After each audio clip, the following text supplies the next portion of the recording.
Want to know how to debug a code using Claude AI?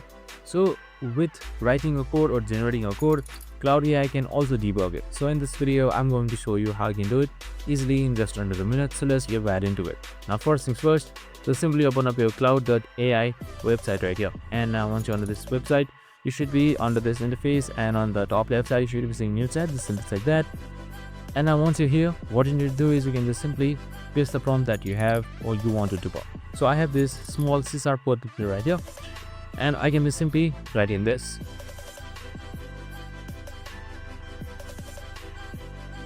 Now once you have typed in this prompt, you can just simply select enter right here, and now it should give you a proper debugging of your code.